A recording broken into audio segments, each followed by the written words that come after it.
Hey, I've Dad always worked for Nestle. Dad worked for Nestle, mate. The free Kit Kat today didn't really work too well. This is potentially the stupidest thing I've ever done in my life. And that's saying something, because there's been some stupid stuff in the history of it. For me, what was the most rewarding, just learning, taking stuff out of them, and also being given this platform to be able to stand up and represent people of my time. The only way really to kick poverty in the butt at all is through education, and I probably didn't realise until I went there. They should back you. It's Water Cooler Weekly. I mean, it's a big deal.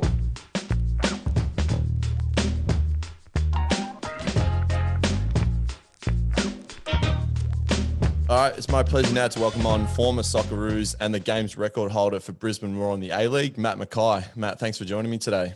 My pleasure. All right, we'll get straight into it. Born and raised in Brisbane, which is where you'd spend most of your career playing. What was it like growing up as a kid? And do you remember when you first got into football?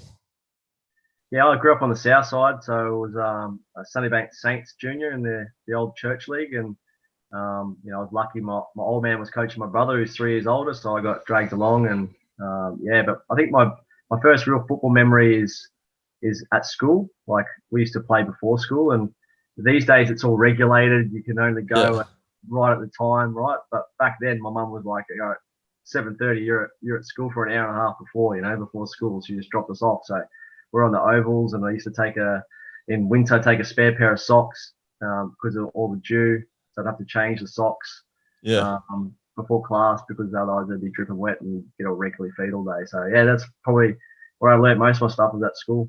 Yeah, I'd be interested to know if you look back at that time as maybe the most enjoyable time. Like, I feel like a lot of athletes are like that. Yeah, like you just had the freedom to do whatever you wanted. Like especially before school, even lunchtime.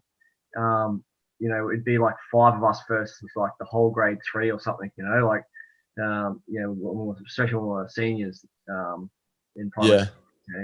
6 or 7 grades, grade 6 or 7, you play against the whole of grade 4 or grade 3. It was good because you're learning dribbling skills around multiple people. It's interactive, and it's good fun. And I made a lot of good friends at primary school, and we played club football together. So it was it was really enjoyable. Eventually, you moved into the Queensland Academy of Sport and the Australian Institute of Sport. Did you get sort of a real good exposure and prepared for what professional life would look like as a footballer through that? Yeah, I guess so, more so at AIS. QAS was great. I didn't get selected in the AIS in the first year of the intake, but I was fortunate anyway. I was at Brisbane Grammar, and had a really good education there, and was with the QAS. So that was perfect. I had Gary Phillips as a coach, who was played 300 National League games as a midfielder. So he was great, and Gary Johnson as well as my under-15 state coach. So I learned a lot through that period at QAS. But AIS, I guess, full-time for a year at AIS in 2001, full-time environment, physios, looking after your body, being able to play with the best players in Australia. That was the real grounding I needed to see where I was at. And, I flourished there. I really enjoyed it. I didn't have school to worry about. So it was just full focus on the football, and that really led me into my first contract. Yeah. So before you got to the AIS, did you sort of have the, I wanted to go professional as sort of in the back of your mind, and that just sort of reaffirmed it? I mean, I don't remember saying people I wanted to be a professional footballer, but that's what I've been here. Now that they always said, I wanted to be I'd tell everyone. But yeah, I think at the AIS, and I actually halfway through that year, I signed my first contract. Brisbane Strikers. So I had 6 months there to prepare myself for going into that professional environment. Yeah, for someone like me who can sort of vaguely remember the NSL, is that what it called NSL, before? Yeah. What was sort of the differences in quality for, say, the A-League compared to that? Yeah, the quality was really good. It was just the professionalism and the crowds and the stadiums. I really enjoyed my time at Strikers, and I'm a massive Strikers fan because I was there when they in '97 when they were on the final, and Frank Grant, my hero, and Rod Brown scoring that final, and I played with Corey Brown, his son, and I see Rod, in the stands watching Corey. So, I think you find that as you go forward, the strikers and the such is, so that, I don't know how you want me to go further on that, but No, perfect. One of the reasons why I'm so looking forward to having this chat with you is the way you played the game. You're a real sort of no fuss, and please don't be offended when I say this, a real almost prick to play against. How early on did you sort of form that identity, and why was that important for you to sort of play that style? I don't know. I like to think of myself as being really fit. And I'm not like overly fast or anything, but like I can run all day. So I guess, I don't know. I was always a small guy, so I had a lot to prove, and people always said I was too small and and such. But my thing was I'm never going to stop. Like I'm not going to give up. And I think players these days, there's definitely people with more talent than me, but if you've got a massive heart and you're going to try your hardest and get stuck in, then that shows up, and it annoys people. It does annoy players. You look at, I watch a lot of NRL now and stuff like that, and these guys are nigglers, and that they know you're in for a battle, and everyone knew that when they were in a battle, and especially at Brisbane, I had myself and then Massimo Madoka initially. Like we just ran all day, and people used to coming to Suncorp when it was stinking hot and playing against us. So that's just the attribute. I like being fit and I like running. Yeah, it's almost that to the opposing fans that you're almost a villain of some sort. Were you happy to almost play a part of that role? I don't know how many times I heard, McKay, untuck your shirt, you dickhead, like the whole time, and that kind of hurt me because I was, when I was with the Soceroos, because I was such a Brisbane Roar legend and played my whole career here. When I went to play with the Soceroos, then people still see me as a Brisbane player, so they still don't like me. Yeah. So when I'm playing for your country, and you cop stick, I'm like, man, I'm playing for you now. I'm not on Brisbane's team and stuff. But you get, I don't know about a villain, but there's definitely stadiums I knew that when I was going to that I was going to cop it, and you were going to hear some stuff. I'm pretty fortunate that I kind of use those things to drive me. Yeah. Really let it get too much under my skin. Always love to try and prove those people wrong, and it made me try even harder. Yeah, no, absolutely. That's a great answer. As we mentioned at the top, you spent most of your career with Brisbane Roar, where you're the games record holder, former captain, premiership player, and 2-time player of the year. So you did prove significant people wrong. I know it's hard to talk about a long career in such a short time, but what did it mean to represent your hometown and, achieve all of that stuff? I'm Queenslander, Brisbane, through and through. So, I was devastated when the Strikers didn't get the license to be in the A-League, but, I was very fortunate to get the opportunity to Roar and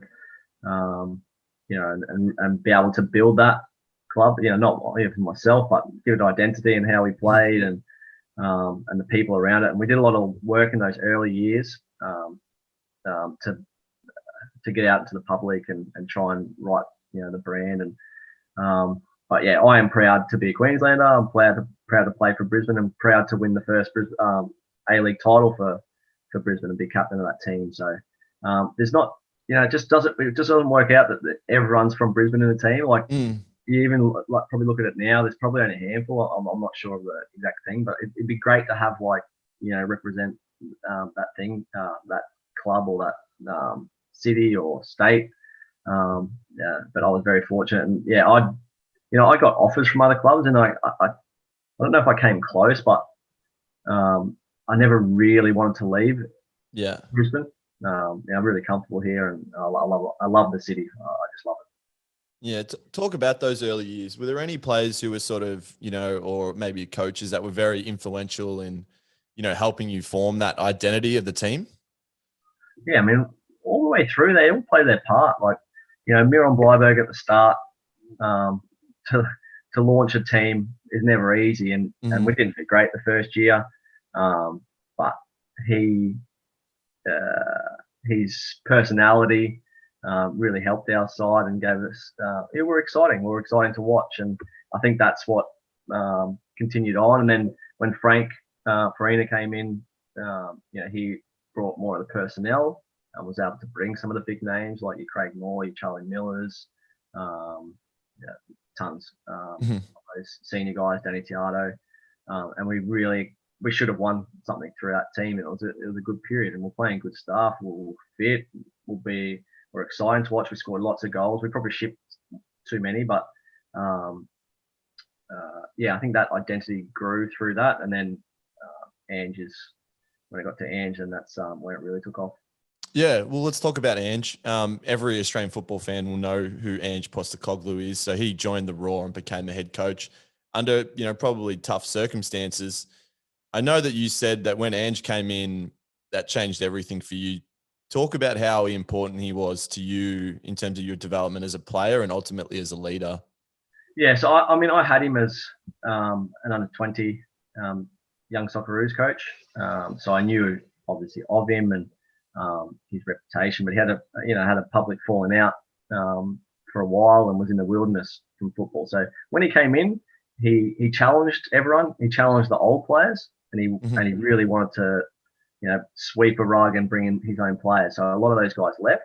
I found that hard because they were my friends as well. And he was there for probably 10 games at the end of that season, and he didn't do much coaching. He just put our team out, and it wasn't really what I thought of him, what I knew he was capable of. But that first day of preseason, that next season when we won it, he was a different class. Really good, great man manager, excellent tactically, was really staunch on how you wanted to play and really got that across and brought the players in to do that. And we all believed in him, and we were able to execute for him. That's what great managers do. And I saw him and was a part of it at Brisbane, and then I've seen him do it at the Socceroos as well and be a part of that. Yeah, well, I guess it's not going to be a shock to when that took off with Ange. Your career also really took off, where in 2010-11, where you won the first of your 2 A-League titles, and you sort of cemented yourself as a regular in the Socceroos, and you were also the PFA Footballer of the Year. Talk about that period of your career and sort of how you were feeling at your game at that point, how confident that Ange had made you. It was so, like, how things fall into place with Ange coming really did kickstart my career again. I was 28 or 27, 28 when we won that title, so I was at the peak of my career. And I had been in the fringes of the Socceroos before, and then when Pim was coach, he had obviously said A-League players weren't good enough, but he'd brought me in on the fringes occasionally. He liked me, but he was never going to pick me for a World Cup or anything like that. So, that season with Brisbane, and then Holger coming in, who's a great guy, Holger, and really believed in me. I got that start at the Asian Cup in 2011 in Qatar, and just by circumstance came in for Brett Emerton when he was suspended, and I did really well. And we went to the final and should have won it really. That just kick-started my Socceroos journey as well. So very fortunate to have Ange and Holger believe in me, and I feel like that was the greatest period. There's the best periods of your career are always when you're winning games. That's when you smile and you're happy. And with Brisbane, you go out in the field, you just felt like you're going to win. So it was it's a great period. Yeah, talk about that comment there that you sort of just mentioned, where Pim didn't think the A-League players were good enough. How did that make you feel as someone who obviously was, in the higher echelon of players in the league at that time? Yeah, I might have been in the higher echelon, but I wasn't like the best or anything like that. I was a good player. I couldn't compare myself to the guys that were in the team because they were overseas playing at things, but it doesn't. Yeah, I mean, it's best you can think that, but you shouldn't really say that, to be honest. It kind of hurts the league. But that's what they believe, and that's fair enough. It didn't really bother me. I didn't think I was in with a good shout anyway, but I think when Holger came in, that kind of gave that belief. And I don't think I was the pioneer, but I can give players that that started to see that a player from the A League's now a regular in the Socceroos. He'd played all his career in the A League. He hadn't really gone anywhere else. So that gave belief to everyone, and I think that's the A League is now really propping up the Socceroos. Yeah, I think that's a very important thing. Is there always has to be certain players, whether you call them trailblazers or people who create that path, because ultimately that gives confidence to maybe kids who are sort of on the fringe about, do I want to pursue this professionally or not? Like, that obviously must be something that was important to you. Yeah, it was. And I said before that I cop a lot of stick every time I go to other clubs, and that kind of hurt me in the Socceroos. But you know what? There's kids around Australia that looked up to me and saw that I was playing against their team, or Perth Glory or whatever, Central Coast, but was playing for Socceroos. So they were fans of me as well because of that. So, you got to try and not look at that. That all the time, the negativity, because there's a lot of positivity out there as well. I love that people saw that, and players can dream of that if they're either playing now or they're younger kids. It's great. And the Socceroos has got to be in touch for everyone. You've got to give it a good crack wherever you're at. You've got to be playing well. So I think that's what Holger and then Ange have done, and now Arnie as well. Arnie, he will pick the team that he thinks will be best. He doesn't care if they're playing Azerbaijan or Australia or Zimbabwe. It doesn't matter. If they're playing well and they fit into the culture of the team and the winning attitude and mentality that he wants, then he'll pick them. No, that's great. After that 2010-11 season, you did go overseas for a brief stints in the SPL and the K-League.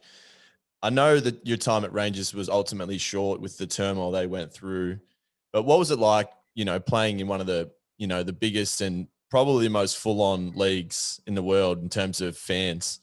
Yeah, it was awesome, eh? I really enjoyed it. It was the wrong place to go, obviously, for me. Yeah. And I don't think the manager really wanted me and didn't really know enough about me. I think it was more of a scout signing, and I only played 3 games, and it was a bad period for the club. I didn't know all that financial stuff before I went. Yeah. But it was really unfortunate. But loved the stadium. I love the passion. Mate, they can be absolutely brutal. I can imagine. Bad path, like it is bad. And I sat in the stands for some games, and oh man, some of the abuse, people here think, it might be hard on them if someone's screaming on there, but over there you got like a whole stand just destroying poor guys. But yeah, they can handle it. It's you grow up in that situation, and it's different to what we get here. So. I loved it. A massive club. And something I had to do. I was 28. I didn't have a British passport, so I had to go through a tribunal. And it's because I had broken into the Socceroos that I was able to go to tribunal and win that work permit. Yeah, and absolutely. What was it like? Also, playing, as I said, in the K-League, and you played in China for a bit. What was it like playing in like those different countries and experiencing those cultures too? Yeah, awesome. I loved Korea. I'd been to China. So, from Rangers, the Korean club bought me. They've been after me for quite a while, and I've been knocking them back, and which worked out in my favour financially. Yeah. The wage kept growing, which is great. But it was, a really good experience again. They train really, really hard, and our coach was known as the Terminator. So I did break down once, especially with, being in Socceroos, you're flying around the world, and it's an important period. It's tough. I don't envy now. I look back to guys now that are on international duty, wherever they are. It's even harder in Australia because you're flying so much. But if you're not in the international or don't have international duty, you get to go on a holiday for like a week, to refresh. So these guys are going to Dubai and stuff like this. But then these guys got to go play 3 more games and then go back to their clubs and straight back into it. So.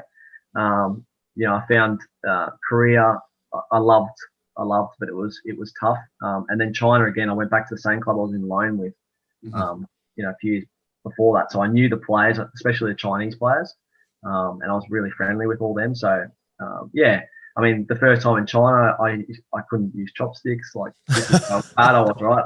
Yeah. And I lived in Sunnybake my whole life, so I've been to all the Asian restaurants down there. Didn't know how to use chopsticks, so I used to take my knife and fork with me to restaurants, and they used to laugh at me. And but I was in a really small city in China, 7 million people, but it's small to small for them, yeah. Yeah, and they don't see many Caucasian people. And my girlfriend, who's now my wife, she was with me. She had blonde hair, so she used to get stopped in the street, and they used to try and touch her hair and stuff like this. So yeah, good experiences. I did love it. You know, I wouldn't change anything with those times there, but it felt like a long time, but I was only away for just over 2 years. So obviously, growing up as a kid, whatever sport you play, you always run around the backyard and have moments where you imagine kicking, you know, playing for your country and scoring a goal.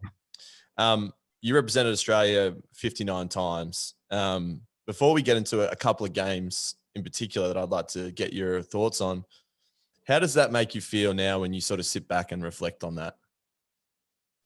Yeah, it's pretty cool. 59 games is a lot, isn't it? It was really through like a 4-year period. It wasn't like extended. I just played every single game for like that period, and they had that East Asian games that I played a lot of games through that. Even with when I fractured my cheekbone in Korea, I got it fixed and went straight into that camp or headgear. You know, like I was just desperate to play as many games as I could for my country, and I knew it was my purple patch, and I loved it. I loved the camaraderie within the team. I loved it. I know it was tough, and I hate it now looking back on how much travel I did, but I got to see some countries that you would never see. Yes, I didn't get to go out and do all the touristy things. Like I was stuck in a hotel, but you experiences that no one else will get, and countries that no one will ever go to, that I got to go to, and then play against some really good teams. You know, went to a World Cup, so it's you know, to play against guys that I dream out, or you know, that I watch on the EPL is pretty cool. And I didn't feel out of place. Do you remember that the first game was it Spain that we played? Netherlands. Yeah. What was that like walking onto the pitch? Yeah, that was scary. Scary. Yeah, but I was fully prepared. I knew I had belief in I knew what I could do. You know, I didn't play the first game against Chile, so that was I guess I got to sit back on the bench and really watch and understand a bit more. And you know, I got my chance in the second game. Netherlands. You know, at their peak, it was like and Wesley Sneijder and that. So and Ben Percy. So these are it was massive. Really enjoyed it. I think the first pass I gave away. So in the back of my head, I'm thinking, oh no, I can see these fans screaming at me already. I'm like, oh my god. But I didn't put a foot wrong from there. So I'd really love to actually. I haven't got a hold of any of those games. I don't know where to get it from. I think I right. Touch with SBS or whoever did all that. Then I want to get the Netherlands game, and I want the Spain game as well, because I think I had a couple of good moments in that one as well. Yeah. There are two other games that I'd like to get your thoughts on. The first one was on December 7th, 2012. You were the captain, and when we played Guam. Obviously being in the squad and being in the side is a thrill, but actually wearing the captain's armband must have been something else. Yeah, it was. I'd have to be the biggest winning record Socceroo captain. Yeah, 9-0. Yeah. 9-0. 9-0. That was the one I was talking about. So I broke my cheekbone like 2 weeks before that in Korea. Yeah. And they wanted. It was actually, believe it or not, the Socceroos we had a game against Korea. So I broke my cheekbone, and in like the first half, and coach is like, my Terminator coach, he's like, you're staying on. I said, coach, I've got a massive headache. My eyes popping out of my head. Come on, coach, let me come off. And so I came off, and anyway, we finished the game, and I was driving my car, my little Hyundai Accent, up to camp in 4 hours or 4.5 hours. So I drove up that night and met up with the team, and obviously the next morning went to hospital and the scan come over and there's cracks there. So I went straight. The next day I drove straight back to my club and I said, I'm going to fly back to Australia to get this operated. I don't trust any of you guys. No, understandable. Yeah. So, especially when I didn't have a translator or anything. So, but in hindsight, they're very, very good at facial reconstruction apparently. So, but I flew back to Australia, which is a risk in itself. Apparently on a flight. Had breaks like that, but and I got it fixed here, and then within 2 weeks I was back with the Soceroos for that tournament. Yeah. So, but I couldn't really put. You didn't really get to enjoy it, but and yes, okay, maybe I wasn't the permanent captain of the Soceroos, it was just a one-off, but it's pretty cool. I can say I've captained the Soceroos once and we won 9-0. Yeah, exactly. Another thing that you can say, which a lot of people can't, is that you have scored a goal for the Soceroos. So your first one was against Lebanon. Only two more than the vast majority of the population. What was your first goal like? Was it a scrappy tap-in or was it a... No, it was actually pretty cool. It was a midfield play, and I think it was, to set the scene, it was in Lebanon, in Beirut.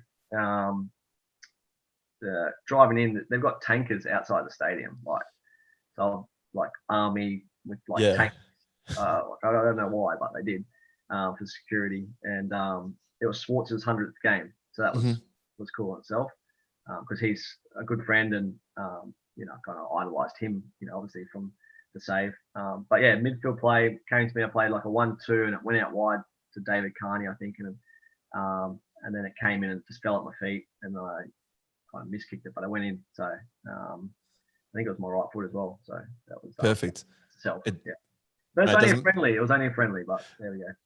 No, that's it. And the last game is the 2015 Asian Cup final, which you're involved in, which is a crazy game, which I believe, did they score? They scored in stoppage time to tie it up, right? Yeah. Yeah. What was that game like? Because that was at Sydney, obviously, playing in front of, Yeah, it was cool. It was awesome having a home tournament, and it worked out really well. We lost to Korea in the last group game, which meant we ended up missing Japan. Well, they got knocked out. No, we were going to play against Japan, but they got knocked out against UAE. So we played the semi-final against UAE, and then the final against Korea. So I actually came off the bench in the second half, probably half an hour to go. Everything was all rosy. And then we conceded. I'm like, oh, shit, here we go again. Mackay's come on, we're conceded. But yeah, through that extra time was pretty immense. James Treacy's goal will be remembered for a long time, and the work from Tommy Urich. But yeah, it was a really fitting finale, plenty of excitement, and our first major trophy for the Soceroos. Yeah, no, yeah, it was incredible. I mean, and some people probably could be a little bit critical about, saying it's, look at some of the teams we're playing, but, you are playing against some really good sides. So, and the trophies. Kim In Song, played against us in the final. The Korean teams are a pretty massive team, and obviously Japan had a really good era through their team and some big players. Yeah, no, absolutely. I know you sort of touched on it before, but the trademark tuck-in shirt. Now, was that a superstition, like something you did as a kid, or? Had to do it as kids. Like you weren't allowed to. Remember, everyone had to have their shirts tucked in, and then they had the rule that you'd have to walk out with them tucked in, and then as soon as you shook hands or whatever, you could undo them. Yeah. I just never did it. I don't know. I don't train with my shirt tucked in, and I'm playing local league now at Capalaba. In City League, and I don't tuck my shirt in. I just I don't know. I just found that was what I did, and I've always done it, and I didn't really want to change. Yeah, no, I stand by it. Pelters. I caught some big abuse just for the tuck a shirt in. It's incredible. Do you ever remember something that actually really made you chuckle? A little sledge? Nah, it's just the same ones all the time. Like, untuck your shirt, you dickhead. That's like, I could get that everywhere. I don't know. I didn't take it to heart. I knew I was the only one that really tucked their shirt in. I don't think it's maybe a couple now, but there's nothing you can do about it. No, that's it. And I stand by the jersey tuck. It looks neat. There's nothing wrong with it. Yeah. Shifting gears, after your career, you've started a company with your wife. Talk about the transition into, after your professional career was done, into that side of things. Yeah, I knew my career was done. I needed that extra year to play, so I took that extra year, and they offered me another year after I said I was going to retire. I had enough. I was ready to go. And yeah, I did a bit of finance stuff and still involved with a investment management company. But yeah, the passion really is the playmats now. We see it's a viable option moving forward for Amanda and I to work in a business and be able to spend as much time as we can with our kids. Now we're 3. So yeah, Freddie and Co's the name of the company, and I pretty much just backed Amanda. Amanda was on maternity leave with our first boy, Freddie. And didn't like the mats on the market, so she went and started designing them herself with her friend. And I'm like, here we go. This is going to cost me money here. So, and I was like, as I'm putting bits in, maybe 10 grand, 20 grand, I'm thinking, oh my god, this is going deep. I might have to play another year. Yeah, I might have to play another year. So I was like, oh bugger, let's just do it. And I flew over to China and met the manufacturer and had to drink with them. And everyone knows me, I'm not a big drinker. I couldn't handle it. I couldn't handle some of the spirits they were trying to put into me. Yeah. I'm pretty sure we went to karaoke and I vomited in the foyer on the way home. But you know what? I drank heaps of water. I had myself ready in the morning to work, and I didn't see the boss there that morning. So, but we went through it. Yeah, great guys, and I knew the business would work. And we've been growing it by ourselves, which is phenomenal. And Amanda's done really well with the marketing side, and we've finally just decided to bring a marketing person on. So we've got a new lady that's helping us out do the marketing. So yeah, it's pretty full on because we're selling 500 mats a month, and I'm in charge of logistics and getting them out. So that transition is good. You just got to keep yourself busy. Yeah. And joining a team is really important when you're finished. So I went to Capalaba. I'm playing indoor cricket at Cooperoo. Just trying to keep myself active. I do Pilates with all the mums from school. When I do school drop off with Freddie, I go and do a Pilates class. So yeah, mate, I'm trying to keep active, and I think that's the best thing is just to keep active once you play, and just find something that you enjoy is important. Whatever that is that going to work or starting your own business or doing whatever, you've got to keep active. Yeah, absolutely. Do you think you've obviously the competitive nature of an athlete?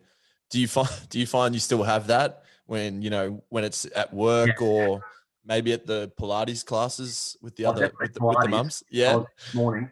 Yeah, with all the old ducks, and mate, I was trying to outbeat them in the reformer. But yeah, even in the business, I think the business side is like, I want to see us do well. Yeah. I'm not gonna. Yeah, I don't know if we aren't the biggest, but I'd love to be. But it's not going to burn me if I'm not. I just want it to grow, continue to grow on the trajectory it's gone, and we're just trying to find new ways to make that happen. And